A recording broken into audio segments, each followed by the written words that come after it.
Okay, today I want to talk about this Lan Sau punch. Lan Sau punch from Chum Q. And the Chum Q form and all the forms in Wing Chun are really interesting because they're very multifaceted. And so, you know, on the outside you can just think of this as a technique. So you can think of it like you cover somebody's arms and you punch them. But there's actually a lot more stuff going on in this form. And one of the things that was revealed to me as I started practicing it on the bag was that this is about distance measuring. So if we stand like this with our Lan Sau as it's supposed to be, 90 degrees, I'm in my Chum Q stance, 90 degrees, and this I pretend is somebody's body. This line here, where the bag is hanging, is their spine. So if I punch from here and I extend my fist, it's all the way to the spine, right there. Okay, so one thing this is telling me is where I should be relative to the person to punch all the way through to their spine. If I stand even a little bit away, this becomes a very surface level hit right here. If I'm here, it's all the way to their spine. If I'm too close, I can punch through their spine, but I can't generate the power because I'm cramped up. And this is another thing about this position, is that the contact you make with the body when the Lan Sau is here, if you see at which point it crosses right where you have one fist distance away from your body with your elbow, which is the same distance that you first learn in Tsun Tao. You learn that this distance is where everything comes back to and originates from, right? This movement is always coming back to and originating from approximately one fist distance away. So when you do the Lan Sau and you do this, you'll see that this punch, the contact with the opponent starts at your maximum structural integrity, which is right here. So the punch starts from here, and from here you can push out very nicely, and that will give you that hit. But if you're here, your contact with the body starts when your elbow is too far back.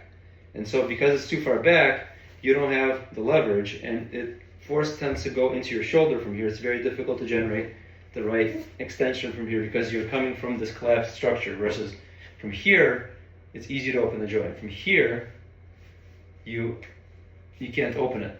You're crushed. So that's why we don't want to be too close. If we're too close, we can do other types of hitting, for sure. We can hit like this, we can do one-inch punch type stuff, but we're not going to get that power that we get from this position. I mean, this is a 70-pound bag, and I can really get through it, right? Same thing on this side. Now, when we have the idea here, the second idea that we see is that it's not just a punch. This is not just hands moving around randomly. These two hands are actually, one is coming back while the other one's going forward. And if you do this enough, and if you've been doing your Tsun Tao enough, and you've started to connect your arms to your lats and your back, you'll feel that this motion generates power relative to just this, something like this. This is just my arm. This is me faking it by moving these arms sort of out of sync. And now, if you feel that internal crunching and stretching of the muscles, you're now activating these two diagonal slings that you have running across your back. And that's creating power because you're pulling this back while you're pulling this forward. So same thing here. You can get a lot of power out of that. Now, as you're working this exercise, it's very important to let the force flow down into your legs. And I sometimes make this mistake where I will lock up my hips or I'll lock the shoulder. I will get thrown back. It looks like this if you don't do it right. See, I got knocked back. That means part of the force went into my body. So at the extreme, it will do that, right? You don't want that. So all of the force has to come from your body into there. And for that to happen, you have to be extremely centered. That means that you have no recoil coming back. It's only forward. You have to be balanced, and the force has to be on top of your feet. When you have those things, you can start to do this drill, which is to take the Chum Q turn. Okay, and thinking about the Chum Q turn, what is it actually teaching us? There's two directions that are going on at the same time. One is we are driving with a forward elbow. This is the yang. I'm going like this. That's the yang. The second one is that as I'm driving with the forward elbow, I'm absorbing with the rear elbow. This is yin. So we have yin absorption into this hip or this kwa, This is yang, this is yin. Okay, so now you can work that here. So we're going to turn, we're going to drive this hip. This is going to be yang. See, I drove the hip and I drove the punch with the hip. That time my back collapsed and I lost my stance. As it comes back, I'm going to artificially put it here so I can show you. As this weight is on my Lan Sau, it's going to push here and it's going to cause me to rotate. So after I punch, the bag is going to cause me to rotate. So I yang and I punch the bag and I yin and I rotate here. So now I'm punching the bag this way and then we're rotating this way. And the rotation, I'm not doing it myself. I'm not doing this. I'm not rotating. I'm receiving force in my elbow and that's causing the rotation. So I punch, I receive the force, I punch, I receive the force.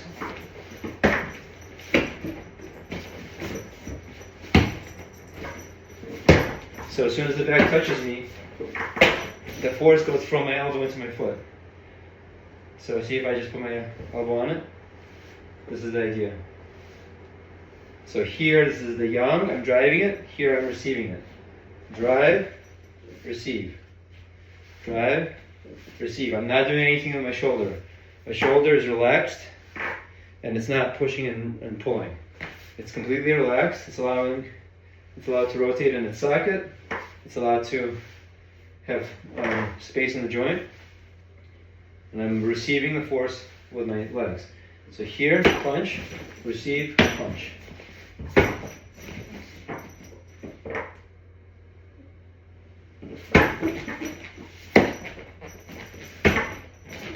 This is a great drill, and you can work on a more yin style where you receive the force and punch, or you can do more yang style where you actually generate the force with your elbow on this side.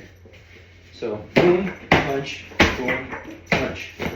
This is actually a little harder because you need to route the force on the elbow into your leg. So this hit here,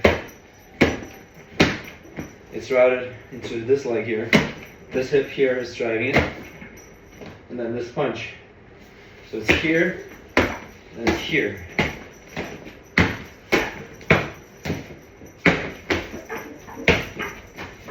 So this is a really good exercise, and then if you are having trouble with riding force into the ground, I've been really just working on this, which is you stand in your character 2 stance, and you try to do your Sunyam Tao extension of the arm here, but it's not just the arm moving, you have to generate an expansion from your center, and every joint, boom, boom, boom, boom, boom, from here, here, here, here, here, it opens like that. If you try to push with this part, you're going to typically have this problem, you're going to push yourself back. So instead, you try to expand everything evenly, so that the expansion as it goes is going into the middle of your foot. And what I found helpful for this is that if you just do a little bit and you feel anything tight, you relax that part, and then you keep going a little bit. See, I feel my ankle seizing up a little bit, that means I'm losing my balance backwards. So I realign, I find my center, I'm even, I go a little bit more. There I pushed a little bit more was fake, I pushed it with my shoulder. So I shake it out, and I expand from the center. And now I'm having a little bit of pressure in my back. So I release that. So I keep releasing, and I keep feeling that the force goes into my center. So now I have a little bit of tightness in my hips, so I release that. And you can just sit there, and then you can also do this as a punch. You can just put your fist on here, and when you do a fist, it will automatically make your shoulder more active. So this is a good exercise to really focus on the shoulder, making sure the shoulder is relaxed. So if you do this, it's tight, it's pushing the whole body. I relax the shoulder so that this thing is actually moving me. It's okay for it to move me. It's not okay for it to make me lose my balance. So I want it to move me. I want to be totally free to move in all my joints, but I don't want to lose my balance. So the more you train this part, the more effective your punches will become, because they will be coming from the ground and from a centered position. You're not going to be knocked over. There's lots of other exercises you can do on this, but that's the general idea, is just feel the force routing into the ground.